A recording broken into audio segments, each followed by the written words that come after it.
Hello friends, मैं हूं शारदा और हमारे यूट्यूब चैनल संसार ग्रुप में आप लोगों का स्वागत है। फ्रेंड्स, मैं आज आप लोगों को मेंस जो है नया जो सिलेबस आया है मेंस के ऊपर, मैं आज वो डिस्कशन आप लोगों के साथ करने वाली हूं।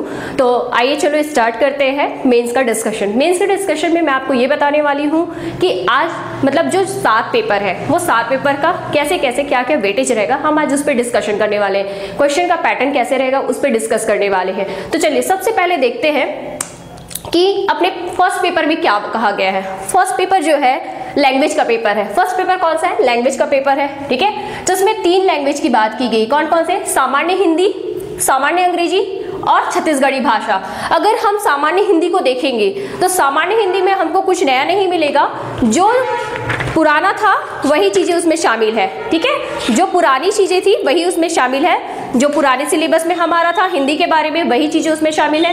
वही अगर जनरल इंग्लिश की बात करें तो इंग्लिश में थोड़ी सी कुछ चीजों को हटा दिया गया और सिर्फ सिंपल से चीजों को रखा गया। अगर इंग्लिश लैंग्वेज की देखेंगे तो सिंपल चीजों को ही रखा गया, बाकी जो भी और भी कोई चीज रही होगी तो उसको हटा दिया गया है। वही छत्तीसगढ़ी भाषा, छत्तीसगढ़ी भाषा में कहूंगी कि हाँ, इसमें इसने एक्स्ट्रा चीजों को ऐड किया है जो वहां पे लिमिटेड थी पिछले सिलेबस में, यहाँ पर उसमें जो है कुछ चीजों को ऐड किया हुआ है छत्तीसगढ़ी लैंग्वेज में, ठीक है। मैंने सिलेबस रखा हुआ है, सिलेबस के अकॉर्डिंग आप लोगों को मैं बता रही हूँ। कुछ चीजों को उसने जो है और जो है अपना संस्कृत लैंग्वेज उसको हटा दिया। और अगर देखा जाए तो अगर इसमें हाँ सबसे जरूरी बात ये कि अगर ध्यान देने वाली अगर बात है तो देखिए, हम जो है सरकारी पत्र परिपत्र वगैरह लिखते हैं, सरकारी मतलब जो ये देखिए प्रारूप लेखन वगैरह के लिए बात आती है, तो हम सोचते थे ये भी पढ़े वो भी पढ़े। पिछले सिलेबस में यही होता था, हम अलग अलग टाइप के जो है पत्र वगैरह पढ़ते थे।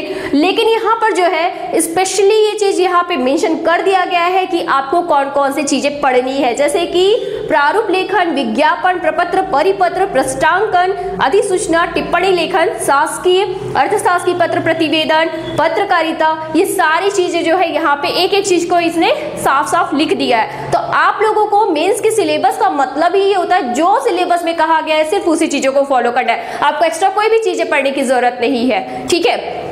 तो आप जो है सिर्फ इसमें जो कहा गया उतना ही पढ़िएगा, उससे एक्स्ट्रा कुछ भी नहीं, जो सिलेबस में वही चीजें आएंगी। नेक्स्ट अगर छत्तीसगढ़ी भाषा में तो मैंने बताया कि उसमें जो है एक्स्ट्रा चीजों को जोड़ा गया है। चलिए सेकंड पेपर आता है निबंध। निबंध में जो है हमको 4 निबंध लिखने हैं इस बार। 4 निबंध कैसे लिखना है? अंतरराष्ट्रीय और राष्ट्रीय स्तर के मुद्दे रहेंगे जिसमें 2 इसमें लिखने हैं, वैसे ही छत्तीसगढ़ राज्य सरकार के मुद्दे रहेंगे, इसमें भी 2 ऐसे लिखने हैं। ये दोनों जो है 750 के मतलब शब्दों के लिमिटेशन में हमको लिखना है, 2 ऐसे, इसमें भी और इसमें भी 750 मतलब 2 ऐसे। टोटल जो है मतलब एक ऐसे 50 का नंबर है, 4 ऐसे लिख रहे हैं मतलब 200 नंबर का, ठीक है, 200 नंबर का है। तो चलिए अब देखते हैं कि नेक्स्ट जो पेपर है थर्ड पेपर। थर्ड पेपर कैसा है? थर्ड पेपर में जो है कुछ नहीं किया है, थर्ड पेपर में सिर्फ मर्जिंग किया है उसने। कैसे? देखिए, भारत का इतिहास, भारत का इतिहास हम पहले भी पढ़ते थे पुराने सिलेबस में, इस सिलेबस में भी भारत का इतिहास है और चीजों को सेम टू सेम रखा हुआ है, ज्यादा कोई इसमें चेंजेस नहीं किया गया है। भाग 1 में है, नया चीज ये देखने को मिल रहा है कि पर हर एक पेपर को 3-3 भाग में बांट दिया। जो पहले जो है 5 भागों में बटा रहता था उसको 3-3 भागों में बांट दिया गया है। चलिए, भारत का इतिहास ये है जो पुराने सिलेबस में भी था, ठीक है, तो यहाँ पर तो आपको डरने घबराने की जरूरत है ही नहीं। दूसरा संविधान एवं लोक प्रशासन। संविधान एवं लोक प्रशासन में अगर आप देखेंगे तो संविधान के कुछ चीजों को हटा दिया गया जो इंपॉर्टेंट नहीं थे और कुछ चीजों को रखा गया, मतलब जो इंपॉर्टेंट है और जो जनरल स्टडी के अंतर्गत आते हैं वो चीजों को रखा गया। और लोक प्रशासन की तो चीजें वही है, उसमें भी से जो चीजें कॉन्स्टिट्यूशन में भी मैच कर रही थी और लोक प्रशासन में भी मैच कर रही थी उसको हटा दिया गया, उसको एक कॉमन के रूप में लाकर रख दिया गया है। तो अगर देखा जाए तो पुराने सिलेबस में ही जो है उसी में ही काट छाट करके उसको एक भाग बना दिया गया संविधान एवं लोक प्रशासन का, ठीक है। नेक्स्ट जो है छत्तीसगढ़ का इतिहास। छत्तीसगढ़ का इतिहास तो अपने पुराने सिलेबस में था ही, है ना, तो पुराने सिलेबस में जो था वही चीजें यहाँ पर भी है, वही चीजें यहाँ पर। मतलब अगर देखा जाए तो थर्ड जो हमारा पेपर है, थर्ड पेपर को कोई नयापन नहीं है। हमारा जो 5 भाग में बटा था उसी को सिमटाकर क्या कर दिया गया, 2 भाग में कर दिया गया। और देखो, संविधान एक अलग भाग हुआ करता था पुराने पेपर में, लोक प्रशासन एक अलग भाग हुआ करता था, अब दोनों को एक मिला दिया तो ठीक है, एक पेपर कम हो गया। दूसरा भारत का इतिहास। भारत का इतिहास जो है एक अलग से था और दूसरा जो है स्वतंत्रता आंदोलन वाला एक पार्ट अलग था, तो दोनों को मिला के एक कर दिया गया। छत्तीसगढ़ का इतिहास तो एक ही भाग था उसमें, तो इसको अलग मतलब एक उसी जो है पूरी चीजों को ही जो है समटाकर 3 भाग में बांट दिया। कहने का मतलब कुछ भी नया नहीं है। कहने का मतलब ये एकदम कंफर्टेबल रहिए सिलेबस के साथ, कोई भी ज्यादा काट छाट नहीं किया गया है, ठीक है, कोई ज्यादा नुकसान नहीं होने वाला है। देखिए अभी आगे और डिस्कशन करेंगे, उसमें भी समझ आएगा। नेक्स्ट है फोर्थ पेपर। फोर्थ पेपर में क्या है, सामान्य विज्ञान है ना। पहला भाग क्या है, सामान्य विज्ञान। सामान्य विज्ञान में अगर देखा जाए तो रसायन, भौतिक शास्त्र, जीव विज्ञान, ठीक है, फिजिक्स, केमिस्ट्री, बायो तीनों है, वो पहले भी था। ये जो 3 अलग अलग भागों में बटा हुआ था, इसको जो है इसने क्या कर दिया, एक ही भाग बना दिया। 3 अलग अलग जो भाग में बटा था, इन तीनों को मिला के एक भाग बना दिया। मतलब साइंस के पूरे पेपर को एक भाग कर दिया। 3 भाग का जो था उसमें उसको एक भाग बना दिया। वही योग्यता परीक्षण, तार्किक योग्यता, बुद्धिमत्ता परीक्षण है। इसमें कुछ नहीं, आपने अगर मैथ्स का पेपर पिछले वाले सिलेबस को अगर देखा होगा तो भाग 2 को उसने हटा दिया, ठीक है, और बाकी शेष बचे भाग को जो है जोड़कर उसने जो है भाग 2 अभी नए सिलेबस में बना दिया है। अगर आप अच्छे से अगर पुराने सिलेबस को मैच करेंगे तो, ठीक है।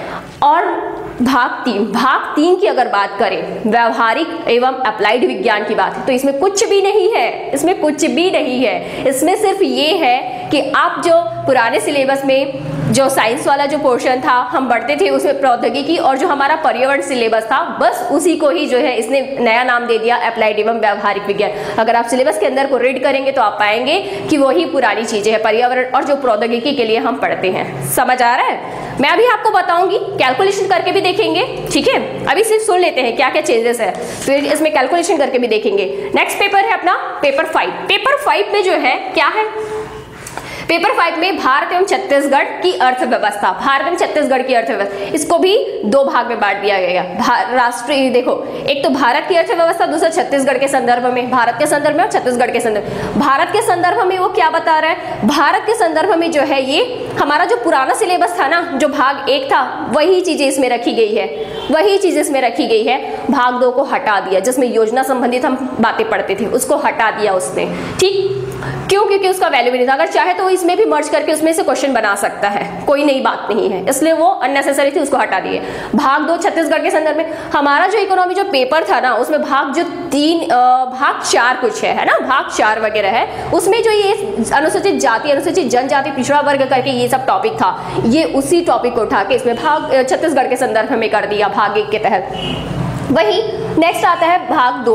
भाग 2 में क्या है, भारत का भूगोल। भारत का भूगोल जो है इसमें कुछ नहीं है, भारत की भौतिक विशेषताएं, ये एक नया ऐड किया गया है। छत्तीसगढ़ का भूगोल पढ़ते थे, अब इसमें क्या डाल दिया इसने, भारत का भूगोल। भारत के भूगोल के अंतर्गत जो है पूरा जो भी भूगोल के अंतर्गत जो भी सारे टॉपिक्स आते हैं वो एक नया ऐड हुआ है इसमें। छत्तीसगढ़ का भूगोल तो पहले भी शामिल था, लेकिन इसमें जो उद्योग पोर्शन अलग कर दिया था उसी को भूगोल में शामिल करके एक बना दिया है, ठीक है। तो उसमें भी कुछ नहीं, मर्ज किया है। भाग 2 में जो एक योजना था पिछले पुराने सिलेबस में, उसको हटा के एक नया भाग कौन सा जोड़ा, भारत का भूगोल, ठीक। चलिए नेक्स्ट देखते हैं पेपर 6। पेपर 6 में क्या है आपका, जिसे हम सामान्य अध्ययन 4 बोलते हैं। सामान्य अध्ययन 4 मतलब सामान्य अध्ययन के टोटल 5 पेपर है अपने पास। सामान्य अध्ययन के चौथे पेपर में है दर्शन शास्त्र, समाजशास्त्र और छत्तीसगढ़ का सामाजिक पेपर। दर्शन शास्त्र काफी छोटा सिलेबस हुआ करता था हमारा, है ना, काफी छोटा सिलेबस हुआ करता था दर्शन शास्त्र पिछले सिलेबस में, लेकिन इस बार इसका पोर्शन जो है बढ़ा दिया गया है। बढ़ा दिया गया है मतलब इसमें बहुत सारे सिद्धांतों को और जोड़ दिया गया है, ये भी सिद्धांत पढ़े, वो भी सिद्धांत, और कुछ हमारे आधुनिक विचारक है उनके नामों को भी जोड़ दिया गया है, ठीक है। समाज शास्त्र, नेक्स्ट समाज शास्त्र में जो है जो सिलेबस था वही चीजें यहाँ पर है, जो पुराना था उसी को ही रखा गया है।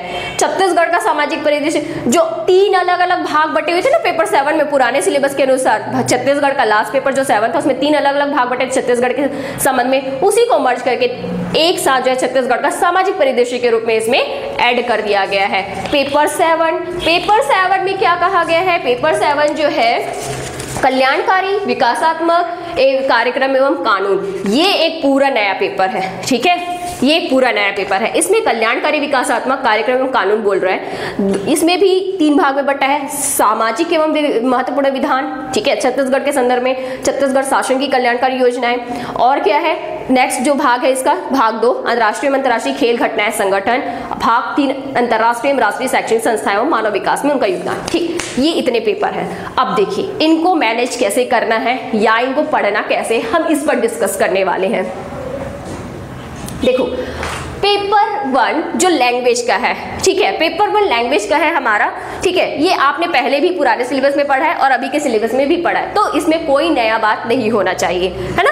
मतलब इसको आप पहले भी तैयार कर सकते थे, आज भी तैयार कर सकते हैं, इसमें कोई दिक्कत नहीं है। लैंग्वेज का पेपर बता देती हूँ, काफी स्कोरिंग होता है, आप लोग को लैंग्वेज के लिए कसकर मेहनत करना है, लैंग्वेज स्कोरिंग होता है, आपको बहुत अच्छे से पढ़ना है। अगर हम ये देखें 3 भाग में बटा हुआ है, ठीक है, 3 भाग में बटा हुआ है, तो अभी 200 का मार्क्स कैसे कंप्लीट। अगर हम 3 भाग में से एक भाग को अगर 200 में से अगर बांटना है तो एक भाग को अगर हम मानते हैं, मोटा मोटा ये मानते हैं कि हर एक भाग जो है 63 नंबर कुछ का जो है वेटेज लिया हुआ है, तीनों भाग को हम 63, मैं एक मोटा अनुमान लगा रही हूँ, ठीक है, लेकिन इसका जब कैलकुलेशन होगा तो वो कितने में जाएगा, 200 में टोटल में। मैं सिर्फ मोटा अनुमान लगा रही हूँ कि मान लो एक भाग हमारा 63 भाग में बटा हुआ है, 63 नंबर के भाग में बटा हुआ है, 3 भाग में, ठीक है, मतलब एक भाग 63 नंबर का वेटेज ले रहा है, ठीक। तो इसमें क्या है, पहला पेपर ये लैंग्वेज तो मैं बता दी स्कोरिंग है, ठीक, स्कोरिंग है। वैसे ही निबंध में तो आपको पूरा पढ़ने हैं, मुद्दे आपको वर्तमान के हिसाब से देखने हैं। वैसे ही सामान्य अध्ययन जो पहला है, जो हमारा 3rd पेपर है। अब इसमें बात आती है भारत का इतिहास, संविधान एवं लोक प्रश्न, छत्तीसगढ़ इतिहास, मतलब ये तीनों पोर्शन है, 63 नंबर का जो है वेटेज रखा हुआ है, ठीक है। तो इसमें क्या है, आपको मैं अभी सिर्फ एक जनरल डिस्कशन कर रही हूँ, और भी बताऊंगी एक पेपर का अपन जो है बाद में डिस्कशन करेंगे कि क्या पढ़ना है, कैसे पढ़ना है, किस किस टॉपिक को पढ़ना है, सारा मैं आपको बताने वाली हूँ, ठीक। चलिए नेक्स्ट देखते हैं, ये 63। वैसे ही 4th पेपर सामान्य विज्ञान पहले का पढ़ा हुआ है, योग्यता परीक्षा, इसमें आप पूरा 65 नंबर उठा सकते हो, चाहोगे तो आप पूरा का पूरा 65 नंबर उठा सकते हो, किसमें, इस वाले जो है भाग में।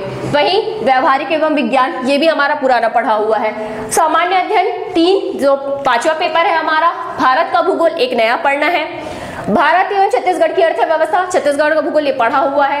दर्शन शास्त्र थोड़ा सा नया आ गया, इसलिए थोड़ा सा एक्स्ट्रा पढ़ना पड़ेगा। समाजशास्त्र पढ़ा हुआ है, छत्तीसगढ़ का सामाजिक परिदृश्य भी पढ़ा हुआ है। अब बात करते हैं specially paper number 7। Paper number 7 जो है कल्याणकारी विकासात्मक कार्यक्रम एवं कानून, इसमें जो है कई कानून आप पढ़े होंगे या अभी पढ़ रहे हैं, जैसे कि आपका एक कानून है ये भारतीय दंड प्रक्रिया संहिता में जो है संवैधानिक एवं आपराधिक विधि अंतर्गत महिलाओं को प्राप्त सुरक्षा। अभी हम सीएमओ के लिए तैयारी कर रहे हैं, हम भारतीय दंड प्रक्रिया संहिता पढ़ रहे हैं ना, तो कुछ चीजें इसमें मैच कर गई, ठीक। वैसे ही आपने पढ़ा होगा कौन सा, ये सूचना का अधिकार अधिनियम 2005, ये हमने एडीईओ के टाइम पे भी पढ़ा था, सीएमओ के लिए भी पढ़ रहे हैं। वैसे ही पर्यावरण संरक्षण अधिनियम 1986 अभी हम सीएमओ के लिए पढ़ रहे हैं। वैसे ही आपका उपभोक्ता संरक्षण अधिनियम, हम जो है फूड इंस्पेक्टर के लिए ये वाला अधिनियम पढ़े हुए हैं। तो 5-6 से जो है 4-5 जो हमारे अधिनियम है हमारा पढ़ा है, बाकी के अधिनियम पढ़ने बाकी है, तो कोई बड़ी बात नहीं है, हम बहुत अच्छे से पढ़ सकते हैं, इसको बहुत ही अच्छे से पढ़ सकते हैं, ठीक है।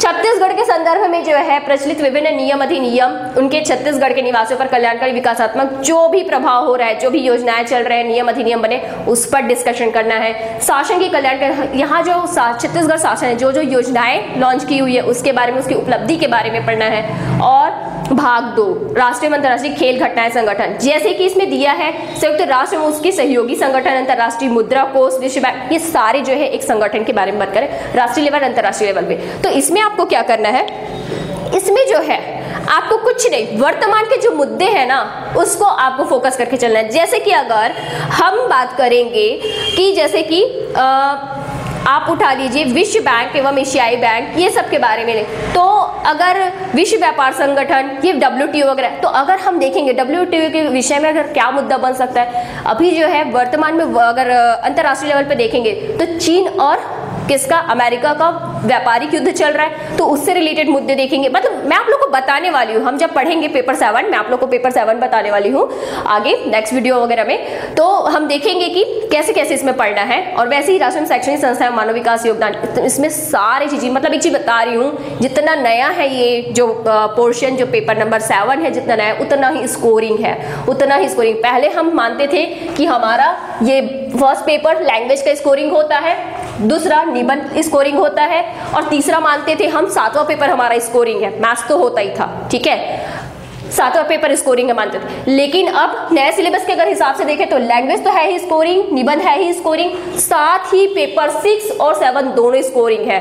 दर्शन शास्त्र समाज छत्तीसगढ़ सामाजिक ये भी क्या है स्कोरिंग, ये दोनों पेपर जो है स्कोरिंग है। ठीक है, अब चलिए थोड़ा सा ये देखते हैं कि पैटर्न जो है क्वेश्चन प्रश्न पत्र आने का पैटर्न कैसा है, अब उस पर थोड़ा सा डिस्कशन करते हैं। डिस्कशन नंबर 1 था हमारा पूरा छत्तीसगढ़ के सिलेबस के मतलब मेन सिलेबस पे। नेक्स्ट जो है अपना डिस्कशन 2 पैटर्न पे है, कैसे टाइप के क्वेश्चंस आने की बात कही गई है। देखिए हमको कहा गया खंड 1, पहले भी 5 खंड होते थे, जो पूरे पुराने अगर सिलेबस में देखे 5 खंड होते थे जो 40-40 के भाग में बटे होते थे।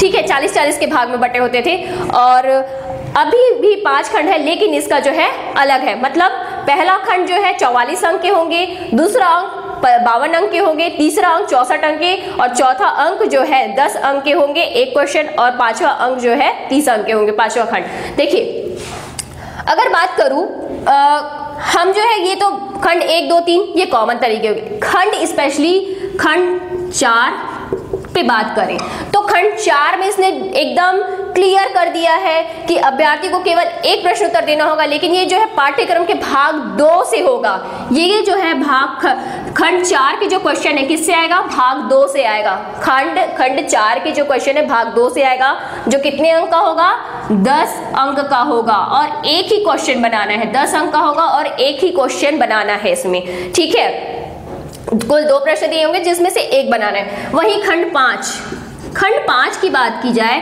तो इसमें जो है भाग 1 व भाग 3 इसमें से प्रश्न आएंगे। खंड 4 के लिए डिसाइड कर दिया गया है कि भाग 2 से क्वेश्चन आएगा, और खंड 5 के लिए डिसाइड किया गया भाग 1 व 3 से क्वेश्चन आएगा, जिसमें से जो है 2-2 इस मतलब भाग 1 से भी 2 क्वेश्चन होंगे।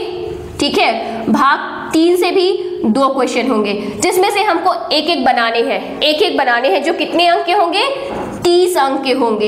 एक क्वेश्चन बनाने हैं जो कि 30 अंक के होंगे। ठीक है, समझ आ रहा है, मतलब चीजें क्लियर कर दी गई है आपको, मतलब अच्छे से सिलेबस को देखकर पढ़ना है। चीजें एकदम क्लियर है, जैसा सिलेबस में कहा गया है उसी के हिसाब चलिएगा।